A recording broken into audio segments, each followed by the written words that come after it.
Bueno, mientras le voy dando la bienvenida a todos, Dale. vamos a presentar junto con Javier Cancela el tema de neumonía y traqueobronquitis asociada a la ventilación mecánica, un tema que está dentro del semestre de sepsis y patología infecciosa, pero que evidentemente es una de las cosas con las que lidiamos todos los días, así que en cualquier semestre que la vean va a ser algo que nos va a hacer pensar todos los días y con todos los pacientes que estemos ventilados.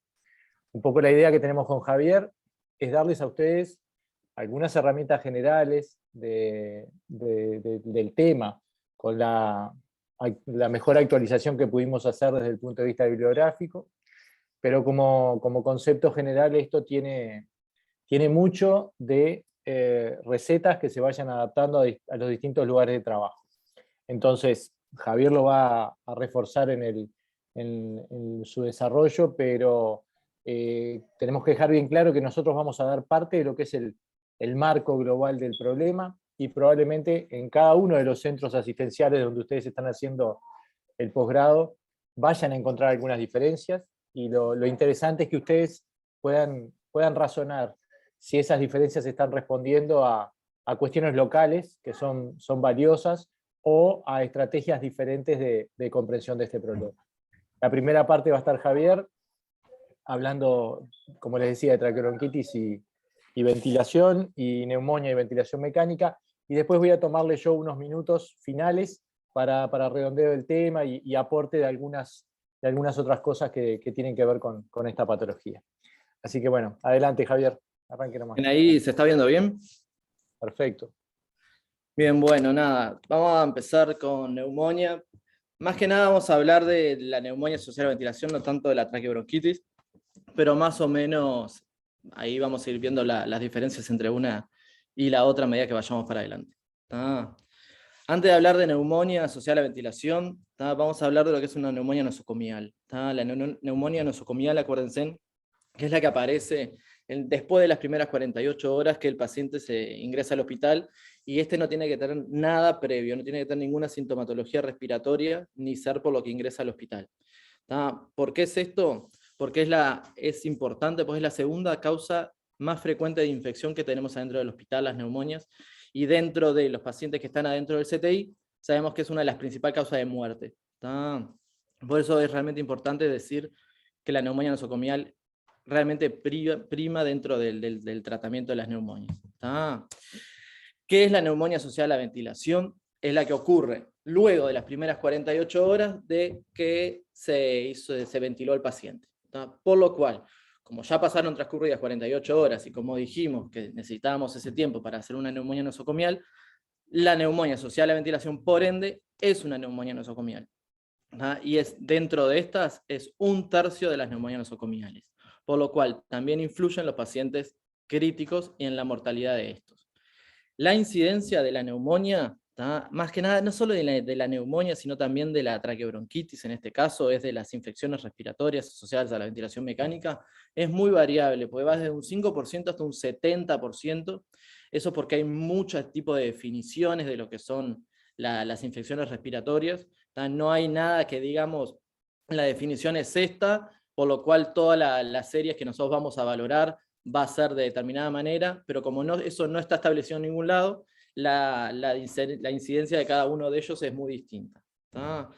¿Qué pasa? Sí, lo que podemos afirmar es que por cada día que estamos ventilando a un paciente, el riesgo de que tenga una infección asociada al mismo es de 1,5 aproximadamente, 1,5%. Los primeros días generalmente es un poquito más, llega hasta un 2 con algo, ¿tá? De porcentaje, especialmente cuando lo intubamos o en el momento que ventilamos al paciente, si fue complicado o no fue complicado, si fue una vía aérea complicada o no, y a medida que van pasando los días, después del 10.º día, generalmente la incidencia baja un poco más. ¿Tá? La mortalidad de la misma manera que no podemos decir cuál es la incidencia de la neumonía, tampoco por los mismos criterios de que no hay forma de definirla, también es muy variable. Sí, lo que se puede ver dentro de todos los estudios en los últimos metaanálisis que se hicieron es una mortalidad cruda, una mortalidad más o menos que se cree que puede ser la de la neumonía. Esa mortalidad llega hasta un 20% en algunas series. O sea, no es nada despreciable y por eso se transforma en una de las principales causas de muerte dentro de los pacientes críticos. Y bueno, y después dentro de estas dos, dentro de la neumonía, la podemos definir entre temprana y tardía, que después vamos a definir exactamente qué significa, pero hablando de la mortalidad, lo que quiero explicarles es que la neumonía tardía es justamente por tener los bichitos, las bacterias más resistentes, es la que tiene más cantidad de mortalidad. ¿Tá?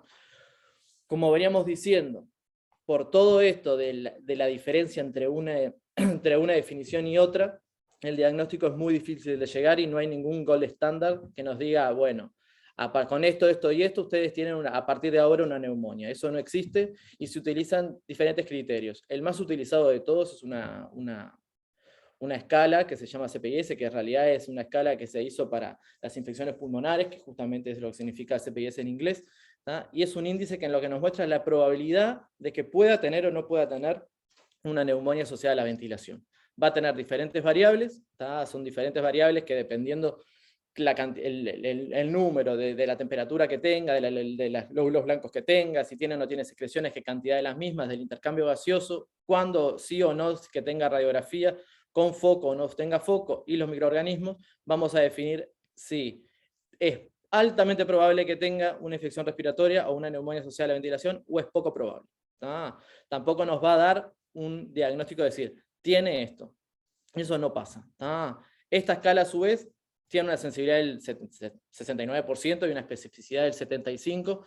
Si se acuerdan, la sensibilidad en realidad lo que nos está marcando nos va a decir es tal persona realmente tiene esto y la especificidad es tal persona no lo tiene, ¿tá? Es cuando es la especificidad, entonces tenemos un tercio de veces que la sensibilidad del 70% es un tercio de veces le erramos y tenemos una persona que le estamos diciendo que tiene enfermedad y no la tiene, y la especificidad 1 de cada 4 estamos diciendo con esta escala que no tiene la enfermedad y sin embargo la tiene. Entonces eso lo que nos marca es que muchas veces hacemos antibiótico-terapia a gente que no debería estar teniéndola, y 1 de cada 4 fallamos, tendría que tener antibiótico-terapia y no se la estamos dando, para el caso pulmonar, ¿no? Capaz se la estamos dando para otra cosa, pero no como neumonía.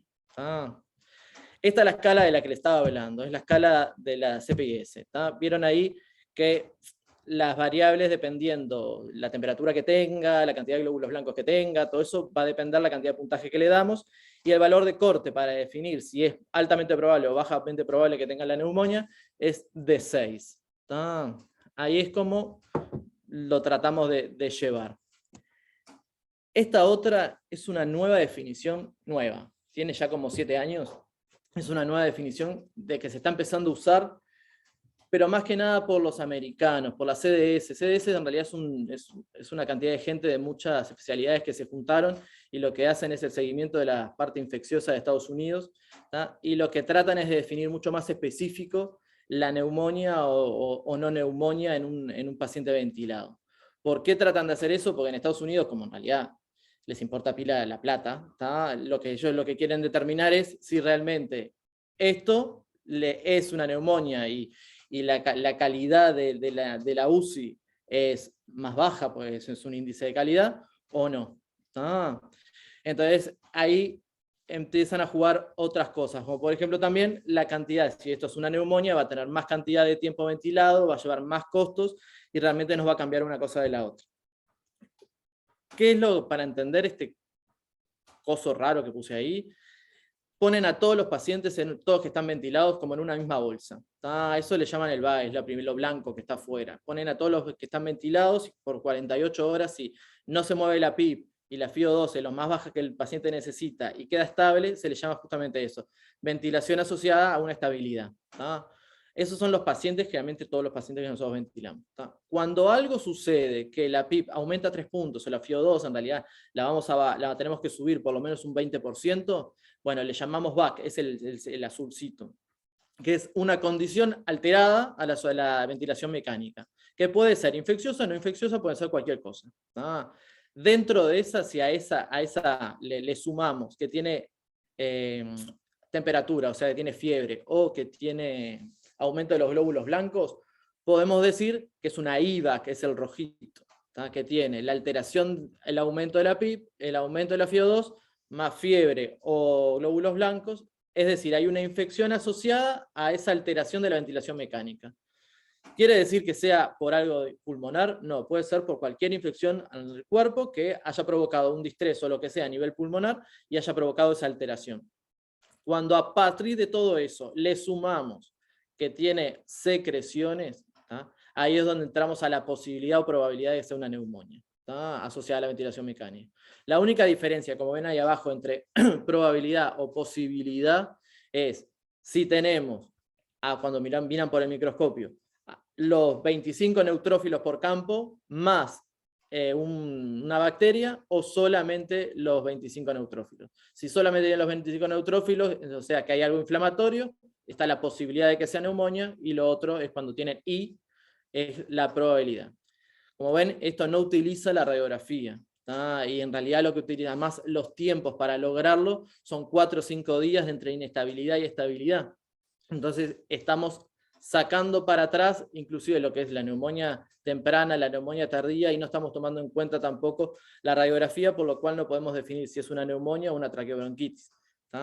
Entonces, por más que sea lo más nuevo y lo que se está usando, prácticamente se utiliza para poder unir y tratar de ver diferencias entre una población y otra, y justamente para el tema en Estados Unidos, para el tema de calidad de una UCI. No para en realidad para definir, bueno, realmente tengo esto, voy a empezar el tratamiento.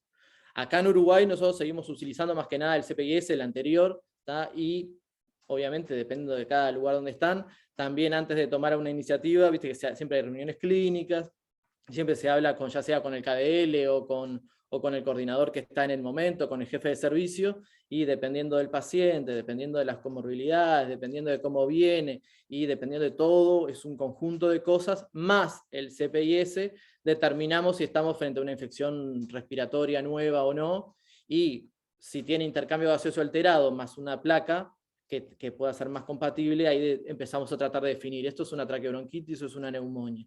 Y ahí es donde vamos siguiendo y no utilizamos tanto esto. ¿Tá?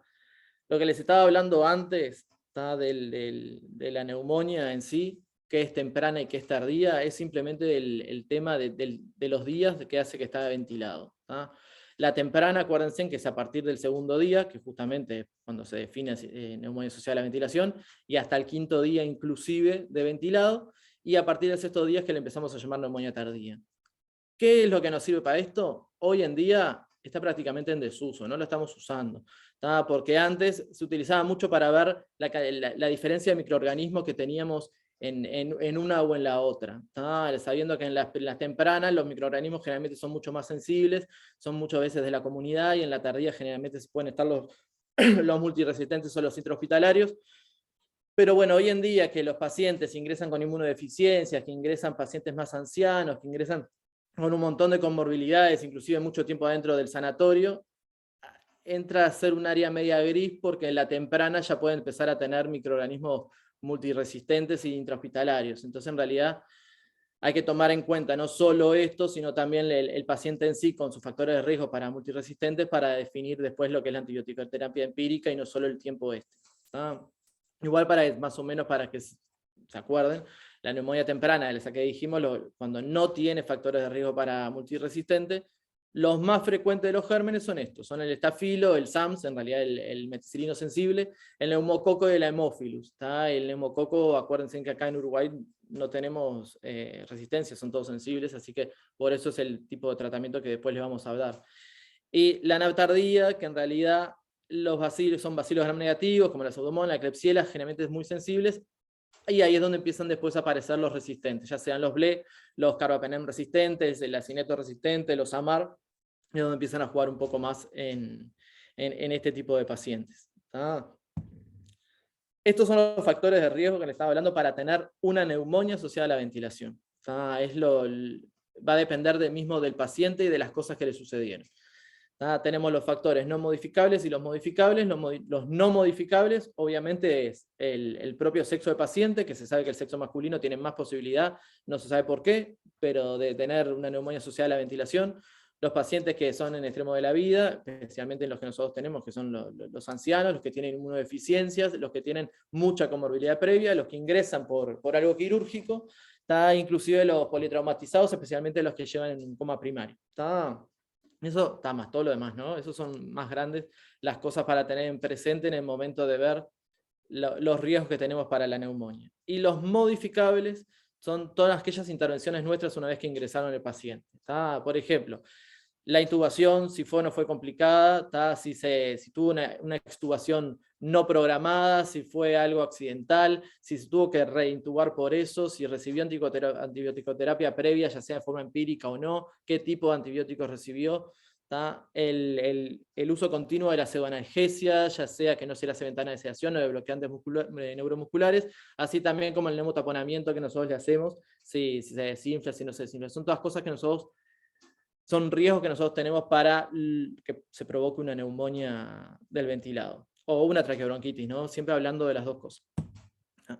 ¿Cómo se forma, cómo pasa la fisiopatología de la infección en el aparato respiratorio?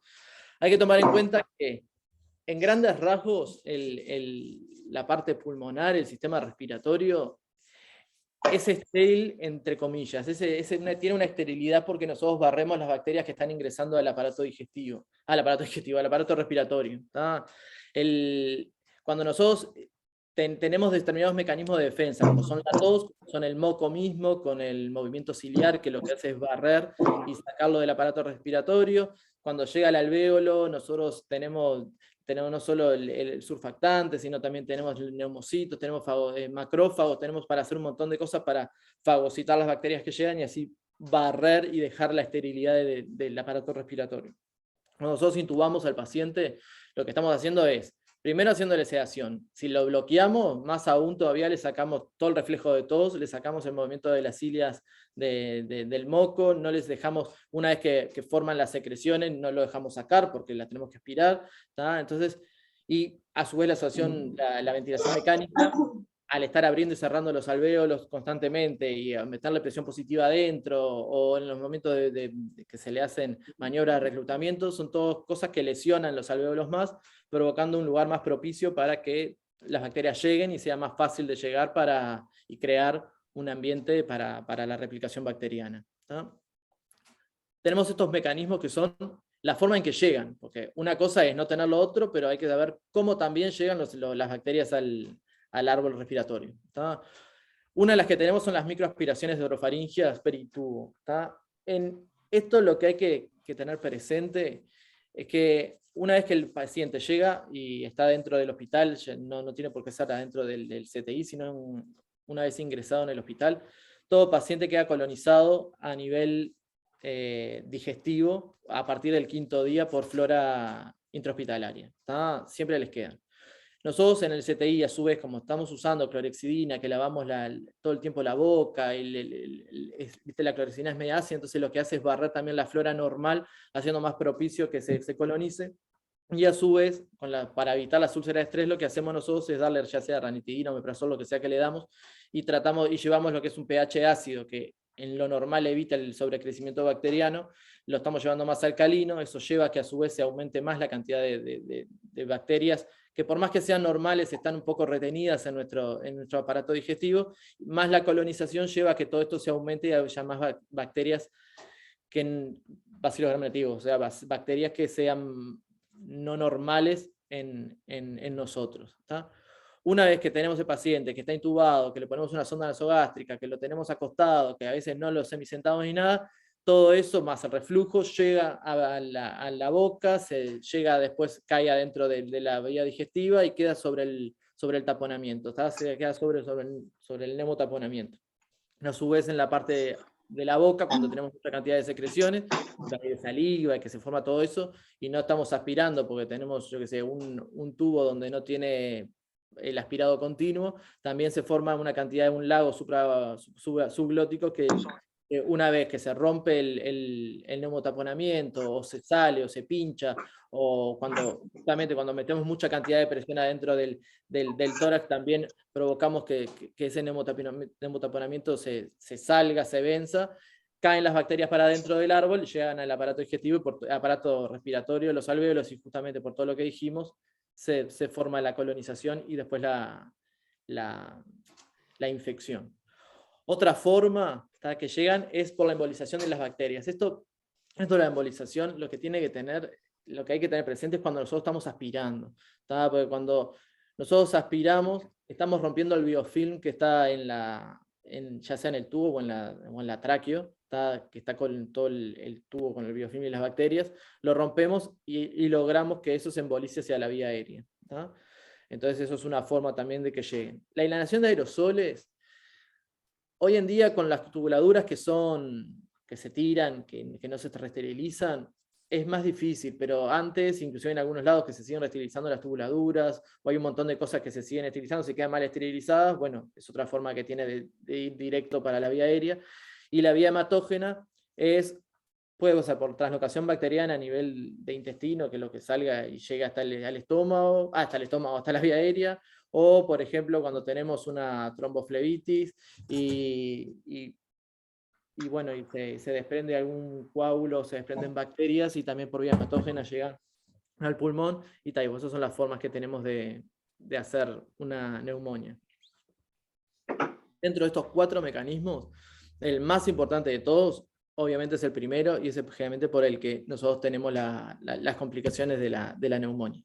¿Tá? Esto es lo que traté de ahí, de que les quedara mejor claro justamente lo del neumotaponamiento, que es como llegan arriba las bacterias, no sé si acá, llegan acá y después peritubos que caen, colonizan también todo por fuera, y bueno, después es donde llegan a la tráquea y van para cada uno de los pulmones. ¿Tá? Después al costado lo que tienen es los procedimientos, justamente lo que estuvimos hablando ahora, la aspiración, que es lo que rompe el biofilm y todas esas cosas. ¿Tá? Eso para, no sé, a mí me gusta visualmente, que me queda mucho mejor y por eso quería ponérselos.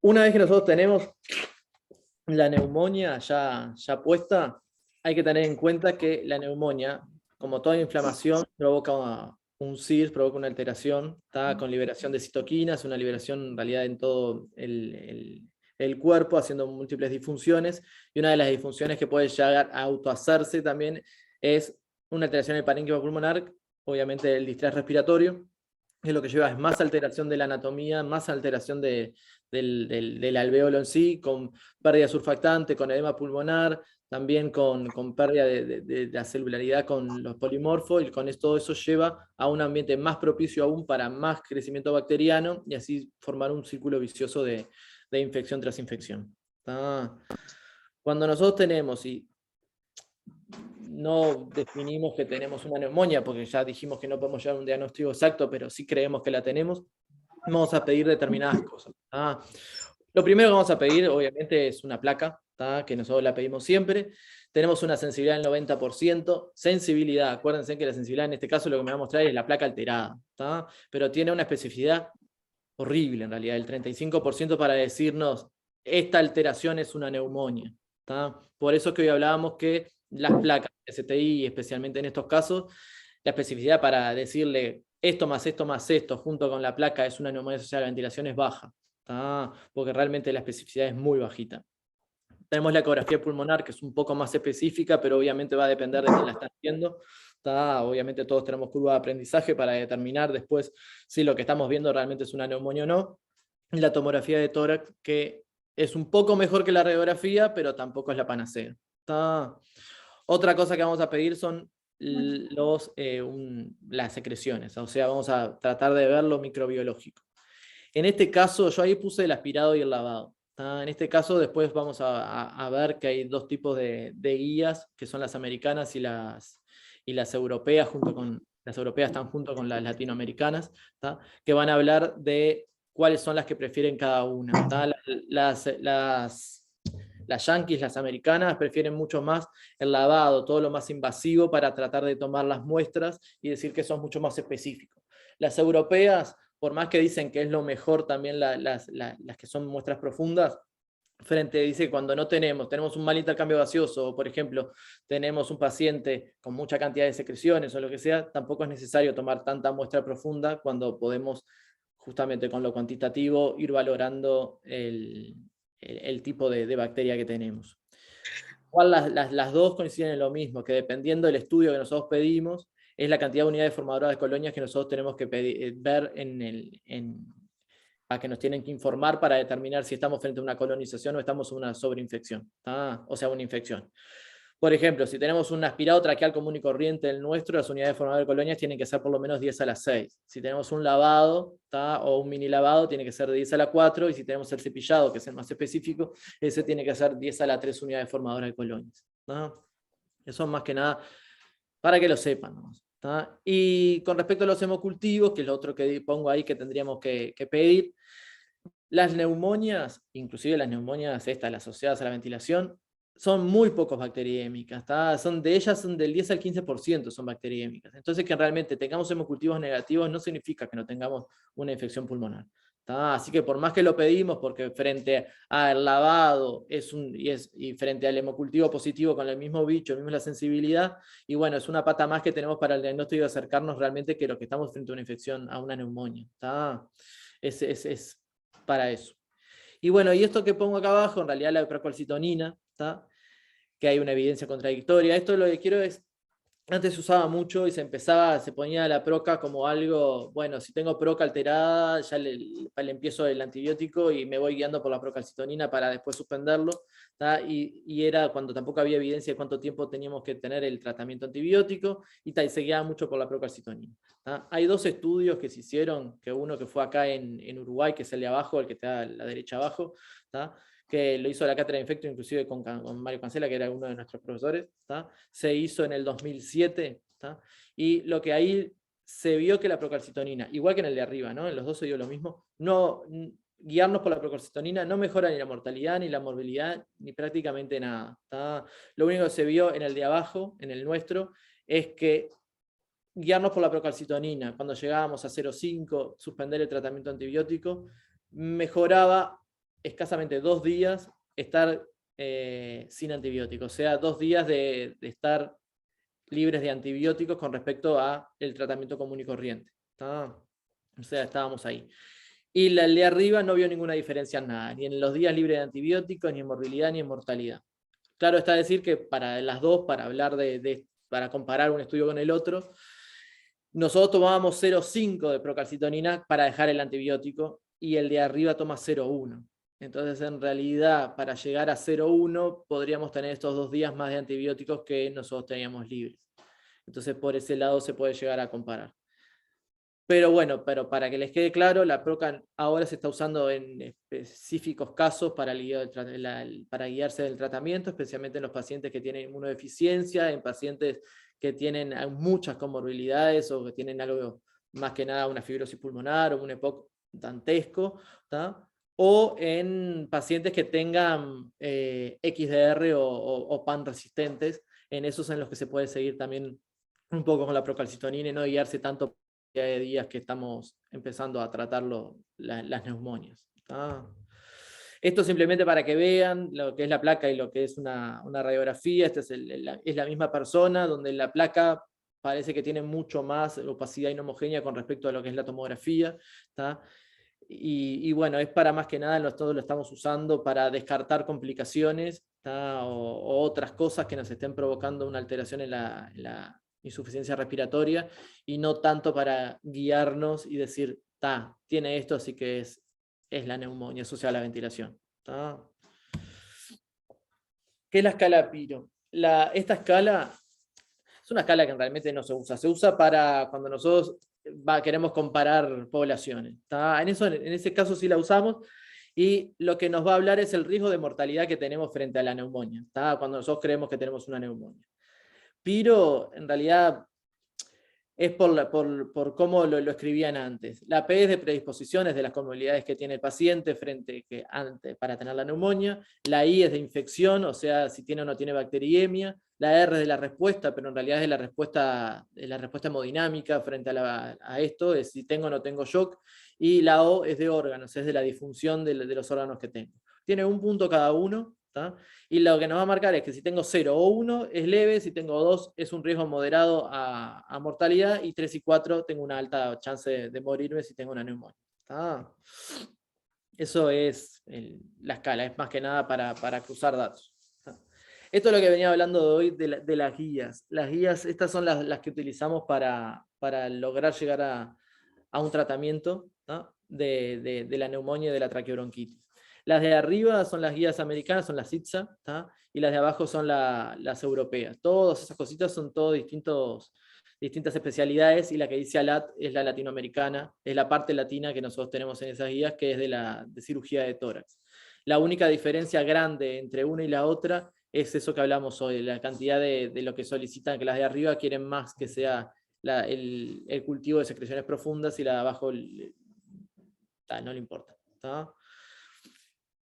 Con respecto al tratamiento, las dos más o menos están enfocadas en lo mismo. El tratamiento, las dos dicen exactamente que el antibiótico tiene que ser precoz, que obviamente un empírico, y tratar de no errarle para los gérmenes habituales que tenemos en la UCI, que es lo que más nos tiene que importar a nosotros.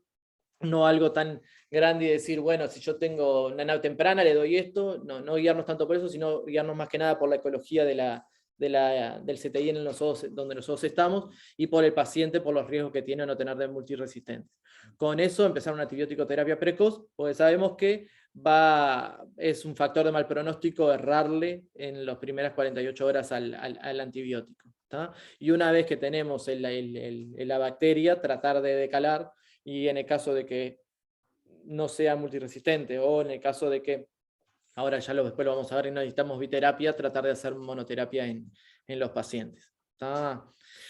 Las dos guías, como dijimos, más o menos tratan prácticamente igual a los pacientes. Y quiero que les quede un concepto claro, que es este: que una vez que nosotros empezamos el tratamiento de la neumonía, a los 3 días tenemos que ver cómo viene el paciente, si realmente viene a la mejoría o no viene a la mejoría.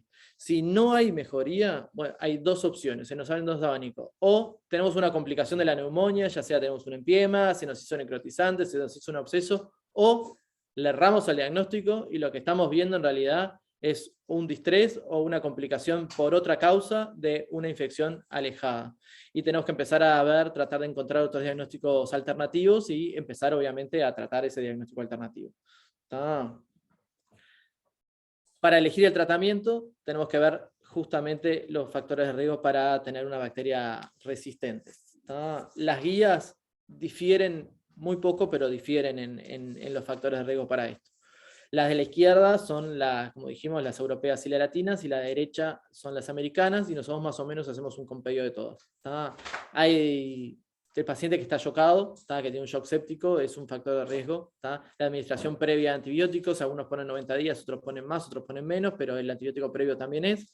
Estar adentro del hospital, y acá es donde más se diferencian una de la otra. Las americanas sí ponen que estar en diálisis influye, y sí ponen que el estrés influye, y sin embargo las europeas ponen que lo que más influye es estar colonizado por multiresistentes, o que dentro de la unidad donde nosotros estamos tratando tengamos mucha cantidad de multiresistentes. Realmente nosotros hacemos un compendio y utilizamos todas para ver los factores de riesgo que tenemos y para ver qué antibiótico le ponemos. Para hablar de esto que voy a decir ahora, no quiero que lo tomen a rajatabla, sino que obviamente, como ya les dije, va a depender de la unidad de cada uno de ustedes y dónde estén trabajando, lo que se va a elegir primero. Esto no tiene ningún orden específico, simplemente es a gusto del consumidor de lo que están usando en su CTI. Cuando no tenemos neumonía, o sea, cuando no tenemos factores de riesgo y creemos que tenemos una neumonía, bueno, vamos a utilizar o beta-lactámicos con inhibidor de beta-lactamasa, como la ampicilina sulbactano, cefalosporina de tercera, como son las extracciones y cefotaxime. Y si no, también lo otro que podemos usar son fluorquinolonas, como Moxi y Levo, pero en realidad estas tratamos de no utilizarlas o dejarlas de reserva, porque sabemos que intratratamiento son muy propensas a generar resistencia y generar luego bacterias multiresistentes. Por eso tratamos de dejarlas medio de lado. Pero acuérdense que esto se utiliza más que nada para las tempranas, o sea, para los bichitos sensibles que nosotros vimos, el SAMS, el Haemophilus y el Neumo, y que no tenga factores de riesgo. Y como importante acordarse que justamente en nuestro medio lo que más utilizamos es el Lunacin, porque el neumococo que nosotros tenemos acá es sensible, no tenemos resistencia. Con respecto al tardío, con respecto a la neumonía tardía o a todas las neumonias con factores de riesgo para multiresistente, lo mismo que para el anterior. No tiene un criterio esto, o sea, no es que primero cefalosporina, después carbapenem y después beta-lactámico, sino depende de la unidad que es lo que utilizan. Se puede usar cefalosporina de cuarta con cefepime o, por ejemplo, de tercera como el ceftazidime, que es el Fortam. Se pueden utilizar carbapenémicos como el mero o el imipenem y beta-lactámicos con inhibidores también, pero más modernos como las bipetazo, que son antiseudomónicos. Y después, si tenemos una unidad donde tenemos una gran población de SAMAR o de stafilo resistente con más del 20% o 25% de los cultivos que siempre siguen siendo SAMAR, bueno, ahí muchas veces empíricamente también lo tenemos que cubrir en la unidad y lo tenemos que cubrir ya sea con Banco, Bactrim o Linezolid, dependiendo de lo que haya y dependiendo qué tipo de SAMAR tenemos. Es un SAMAR realmente intrahospitalario o, por ejemplo, es un SAMAR comunitario.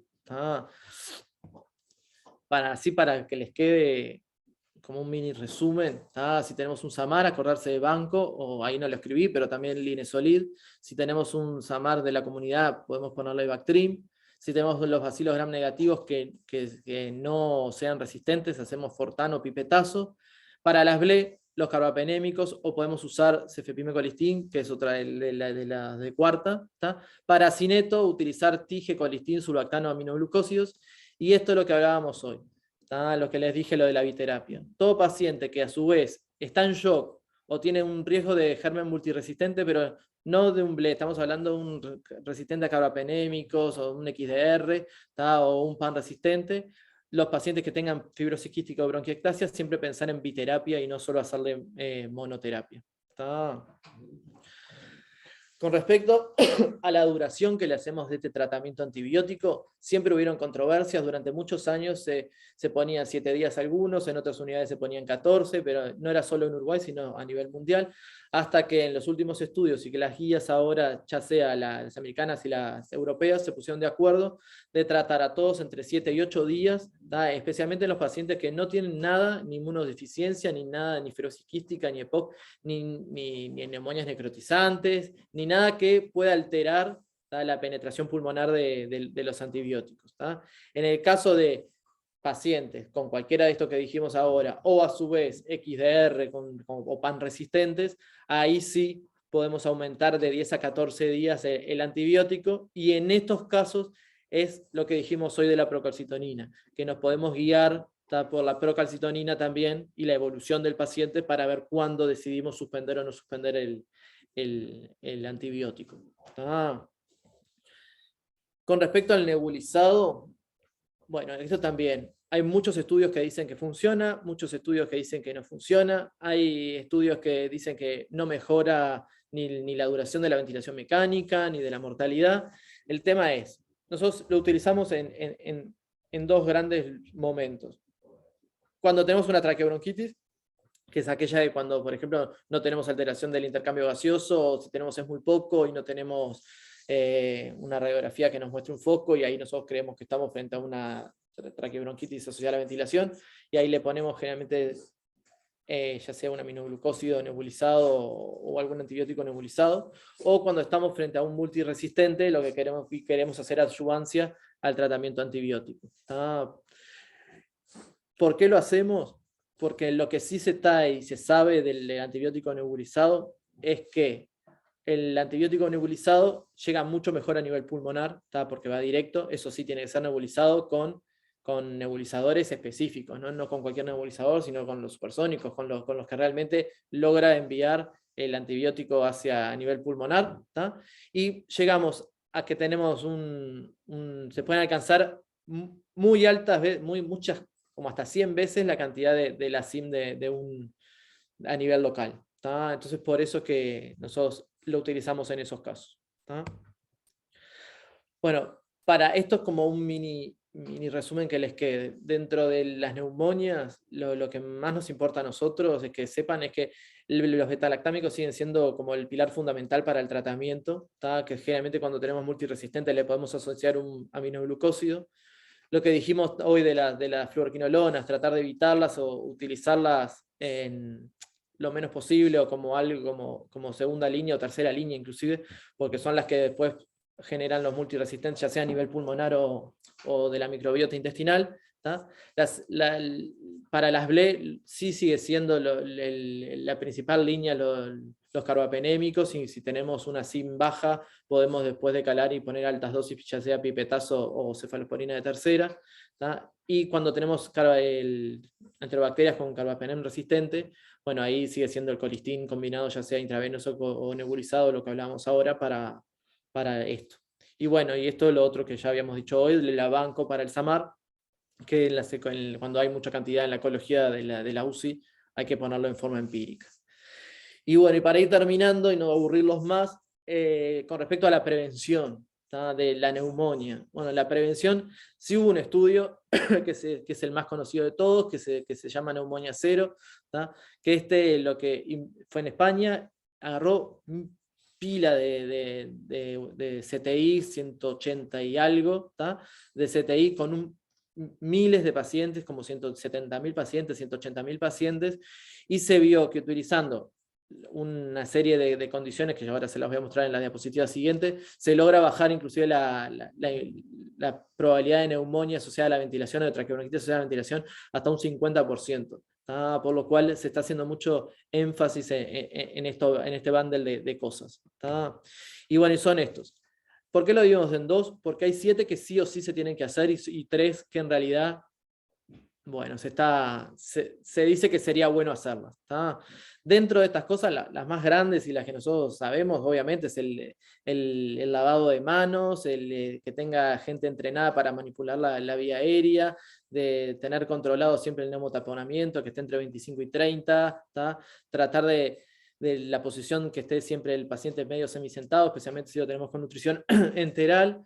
Tratar de hacer ventanas de sedación y de bloqueantes neuromusculares, justamente por lo que habíamos dicho hoy, para tratar de estimular un poco también los reflejos que tenemos en vía aérea, y tratar de no cambiar al santo botón tubos, ni humidificadores que cuando no lo requieran.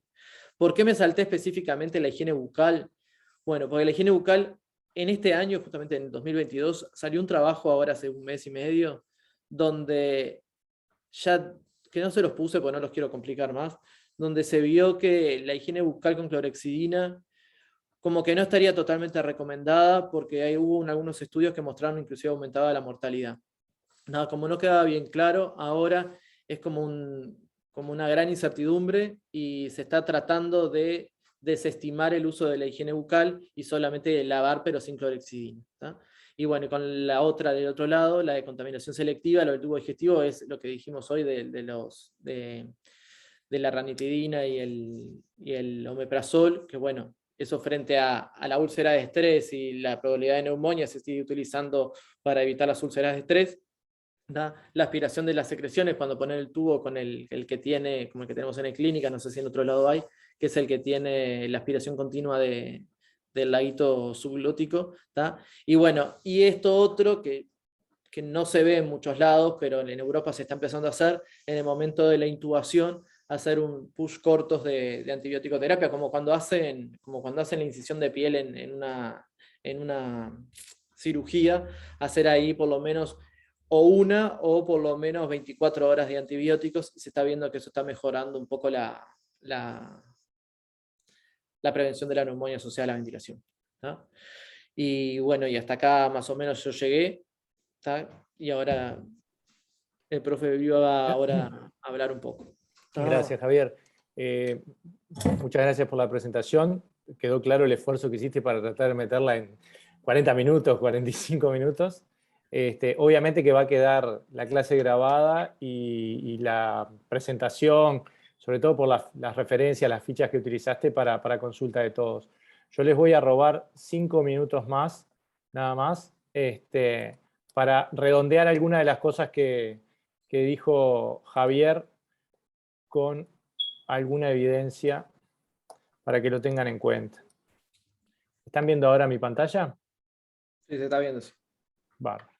Bueno, simplemente para redondear un poco lo que decía Javier, esta revisión, esta bibliografía no la incluimos, Javier, en el teórico, porque en realidad yo la estuve leyendo hace poquitos días y ya veníamos en marcha con lo otro armado, pero básicamente es otro esfuerzo de sistematizar la evidencia que hay, en donde, siguiendo un poco lo que vos habías mencionado, agrupan las recomendaciones en lo que sería una práctica esencial o lo que sería una aproximación adicional, Y en un tercer grupo, las medidas no recomendadas.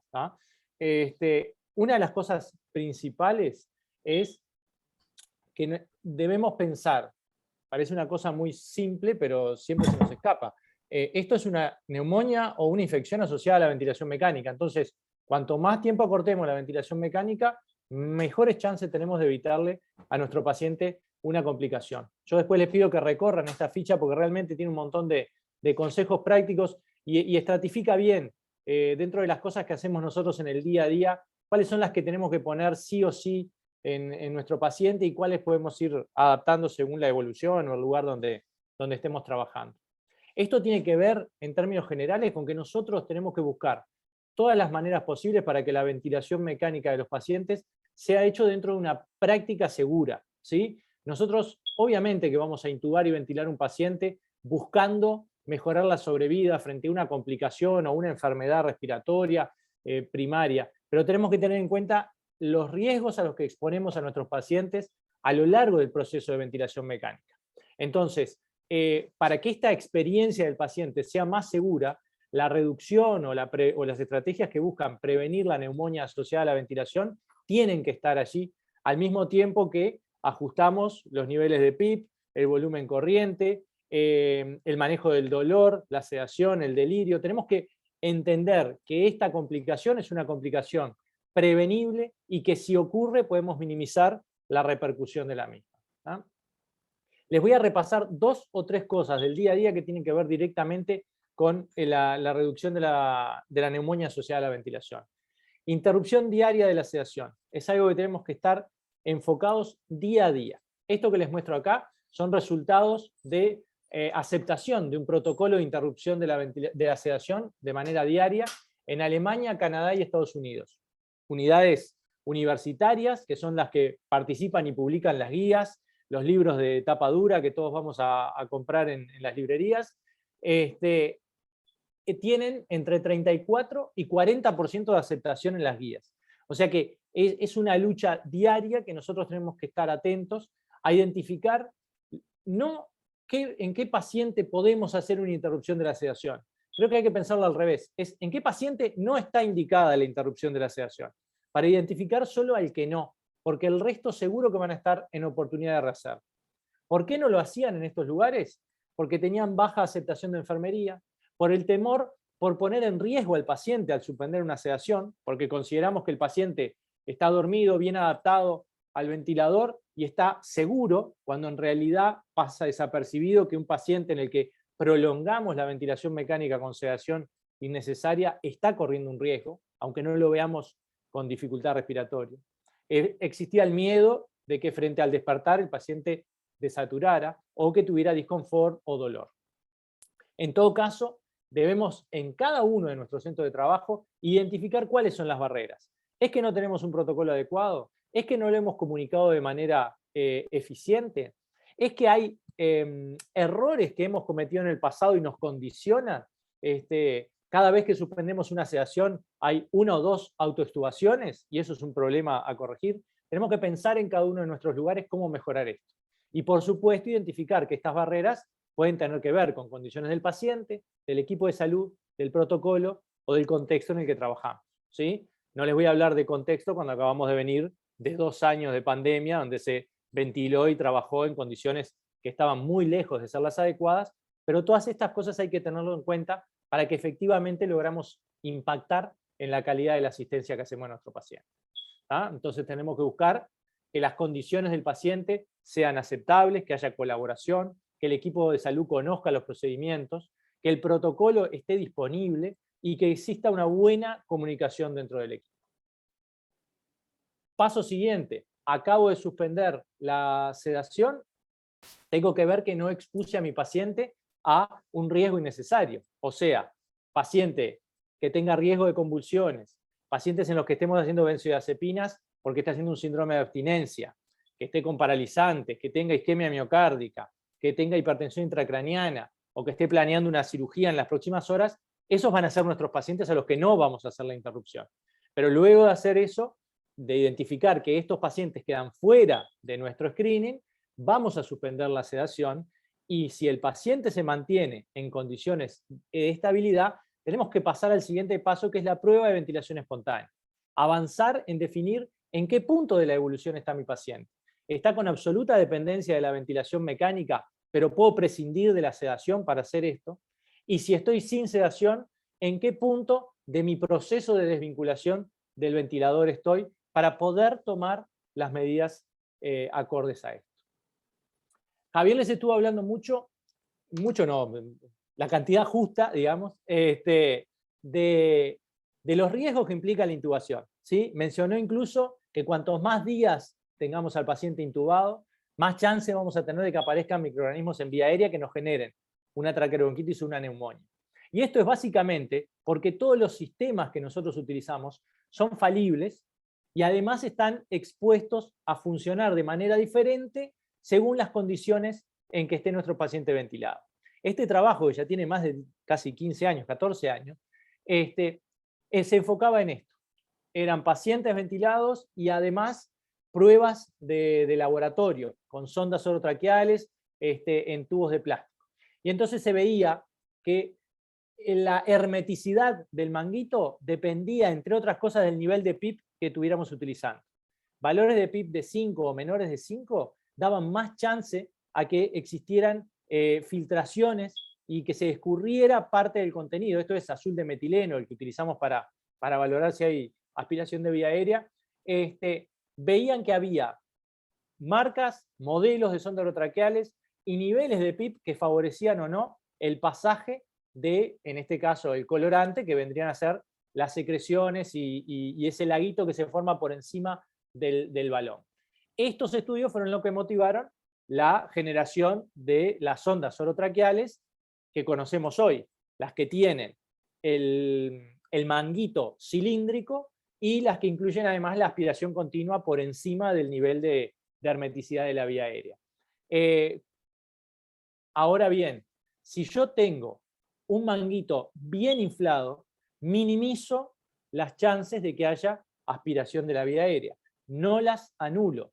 Entre otras cosas, ¿por qué? Porque si ven el extremo inferior derecho del diagrama, cuando yo tengo el manguito completamente inflado, uno se imagina que la vía aérea está absolutamente hermetizada. Sin embargo, se forman pliegues dentro del manguito,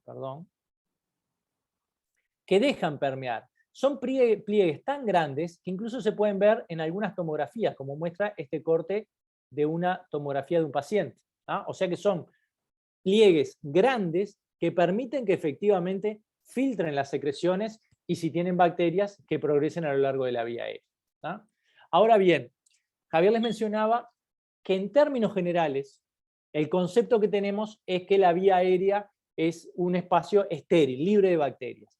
Eso es, como él mismo les decía, algo que hay que tomar con pinzas, porque no es absolutamente necesario, no es absolutamente cierto. ¿No? Este trabajo, que en la próxima diapo les voy a mostrar la referencia, es bien reciente, y estuvieron analizando los perfiles de bacterias que cultivaban pacientes ventilados desde el momento de la ventilación, su día cero, a lo largo del periodo de ventilación mecánica. ¿Qué muestras tomaron? Tomaron muestras de la orofaringe del paciente, porque conceptualmente, si definimos que tengo un sistema que protege la vía aérea, pero permite la filtración, si mi paciente hace una neumonía asociada a la ventilación, lo más probable es que esa bacteria ya haya conducido desde la orofaringe, haya permeado hacia la vía aérea y llegara al parénquima profundo. Encontraron básicamente distintos perfiles de pacientes, pero en los que predominaban obviamente bacterias comunitarias y con un nivel de sensibilidad alto a la mayoría de los antimicrobianos. De ahí los planes que luego hacemos de manera empírica para protegernos o para intentar proteger a nuestro paciente de que se agrave su neumonía asociada a la ventilación. Ahora bien, también fueron siguiendo a estos pacientes, no solo con las muestras de la orofaringe, sino con muestras profundas. Y encontraron básicamente 3 grupos de pacientes. Los pacientes que pusieron en el grupo 1, que está sobre la izquierda, que es donde predominaba el estreptococo, el estafilo, el haemophilus, que son nuestro perfil, digamos, de neumonía comunitaria. A medida que pasaba el tiempo y progresaba la ventilación mecánica, estas bacterias, estos microorganismos, no era que desaparecían los del grupo 1, siguen estando. Hay posibilidades de que un paciente haga una neumonía neumococo más allá del cuarto o quinto día. Lo que pasa es que en la competencia de gérmenes empiezan a crecer otras variedades, ¿sí? Finalmente, los autores se preguntaron, ¿esto es un evento infectológico o solo de la microbiología o tiene impacto en la evolución de mi paciente? Bueno, según plantean los autores, y con una muestra bastante grande de pacientes, dependiendo de cuál sea el grupo de bacterias que yo tenga, grupo 1, grupo 2 o grupo 3, como definieron los autores, voy a tener distintos niveles de sobrevida, ¿sí? Y voy a especular entonces con que si yo soy capaz de tener herramientas confiables para identificar estas bacterias, en el momento en que estas bacterias se transforman, generan focos infecciosos clínicamente relevantes, voy a tener la posibilidad de cambiar esto y de orientar mejor mi tratamiento. ¿A qué voy con esto? A lo que Javier les estuvo diciendo antes. Yo tengo que tomar 2 o 3 decisiones con mis pacientes. Por un lado, definir si tiene o no tiene una complicación infecciosa. Segundo, si el foco de infección es la neumonía. Y tercero, si cumplí las 2 anteriores, si es necesario empezar o no una terapia empírica o puedo esperar hasta tener chances de un tratamiento dirigido, ¿sí? Eso es lo que nosotros tenemos que pensar y eso es lo que tiene que entrar en el balance de nuestra toma de decisiones. ¿Ah?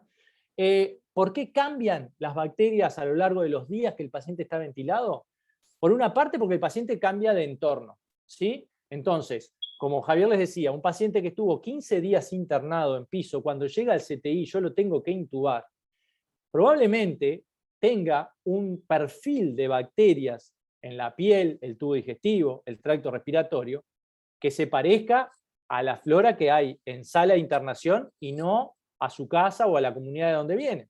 Entonces es un poco engañoso que al segundo día yo tenga una neumonía, que está bien, que por tiempo la defino temprana, pero que por perfil de microorganismo puede parecerse más a una neumonía tardía. ¿Ah? Ese es un motivo por el cual puede cambiar lo que se llama la diversidad de bacterias que tiene el tracto respiratorio de mi paciente, dependiendo del entorno donde está. Pero después de las cosas que yo hago, la ventilación mecánica selecciona bacterias porque va a generar más o menos lesión pulmonar asociada a la ventilación y va a alterar más o menos los mecanismos de defensa naturales que tengo a nivel del tejido pulmonar y además yo puedo estar tratando una sepsis de otro origen o con planes antibióticos que se utilizan sin una clara orientación clínica, entonces voy a estar presionando a esa flora para que 4 o 5 días después mi paciente haga la neumonía asociada a la ventilación con un grupo de bacterias distinto a los que tenía originalmente. En cualquier caso, como decíamos al principio, los mecanismos siguen siendo los mismos. Tenemos que buscar, frente al desarrollo de una neumonía asociada a la ventilación, si mi paciente tiene condiciones particulares que favorezcan la presencia de esta complicación. Si hay factores asociados a los gérmenes que le estén generando la complicación, o hay factores del medio ambiente. Y dentro del medio ambiente está cómo nosotros gestionamos la ventilación mecánica de nuestro paciente, exponiéndolo más o menos al riesgo de neumonía asociada a la ventilación. Si yo tuviera que hacer una gráfica, entonces les diría que si en este eje yo pongo el riesgo de traqueobronquitis o neumonía asociada a la ventilación, yo les puedo decir que el riesgo 0 es el paciente sin asistencia ventilatoria. ¿Ah? ¿Cuál es el riesgo 100? Bueno, debería ser un paciente en que nosotros instilamos las bacterias y le hacemos la neumonía. Pero como concepto es, yo quiero estar con el menor riesgo posible de neumonía asociada a la ventilación, entonces tengo que ventilar el menor tiempo posible a mis pacientes. Ya se lo dijo Javier, cuanto más días, más riesgo tengo. Aunque yo lo hago como algo lineal, día a día las chances de que mi paciente haga la neumonía asociada a la ventilación van a cambiar, desde el inicio, que hay una tasa de incidencia más alta, hasta los días posteriores en que puede bajar un poco. En cualquier caso, la prevención de la neumonía asociada a la ventilación va desde el primer hasta el último día que el paciente está ventilado. Ninguna de las medidas de prevención están asociadas a instrumentos o herramientas a los que no tengamos acceso en el día a día en todo nuestro CTI acá en el Uruguay, ¿sí? Entonces, las estrategias de prevención tienen que estar presentes, las tenemos que reclamar y pensar en todos los lugares donde trabajamos. Ahora, ¿hay que tratar a todas las neumonias? El tratamiento o la necesidad de tratamiento nos puede aparecer en cualquier momento de la evolución. Tenemos que pensar muy bien si vamos a tratar o no una neumonía.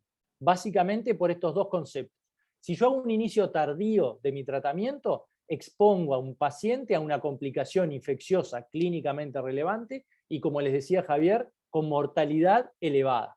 Entonces, no puedo demorar mi tratamiento cuando tengo una fuerte sospecha. Voy a hacer manejo de riesgo y tengo que poner en la balanza qué le va a costar más a mi paciente. ¿Hacerle antibióticos o no hacerle antibióticos? Porque si los uso de más y abuso de los antibióticos, obviamente que en el mediano y largo plazo voy a generar emergencia de cepas resistentes, pero en el corto plazo expongo a mi paciente al uso de un fármaco que no tiene indicación, ¿sí? Y tanto en el mediano, corto y largo plazo voy a aumentar los costos de la unidad. Por lo tanto, tengan en cuenta que, como bien les dijo Javier, el diagnóstico de neumonía está fuertemente ligado no a la certeza, sino a la probabilidad de que el paciente tenga una neumonía asociada a la ventilación. Voy a tener que conocer la flora de la unidad donde trabajo, conocer la historia del paciente antes de ingresar a CTI y la historia dentro de CTI, para identificar factores que me aumenten o me disminuyan el riesgo de que yo tenga una neumonía asociada a la ventilación. Y luego de eso, planificar un tratamiento orientado a los datos que ya tengo, si hay o no hay cultivos positivos, si tengo o no tengo una historia completa del paciente de los días previos y al entorno donde estoy. Y ahí hay que ser bien claro, tenemos que tener en cuenta las bacterias, los pacientes y las decisiones de gestión que cada unidad va tomando para poder alinearse dentro de un tratamiento en el que nosotros habitualmente no seguimos toda la evolución del paciente. La mayoría de los intensivistas siguen trabajando en guardias, entonces las decisiones que ustedes tomen en un día de guardia pueden impactar positivo o negativamente a toda la unidad en los días siguientes. ¿Ah? Tenemos que seguir recordando que la neumonía es prevenible y que forma parte de las complicaciones de la ventilación mecánica y encararlas como tal. No sé si hay preguntas. No sé si alguien, no vi ninguno por el chat que hiciera preguntas. Deben haber quedado todos positivamente impactados con tu charla, Javier.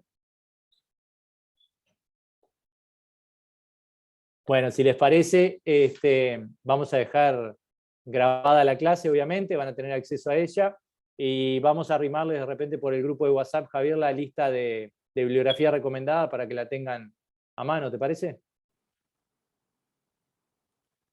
Perfecto, bueno, muchas gracias a todos, buenas tardes. Dale, buenas tardes. Chau, chau.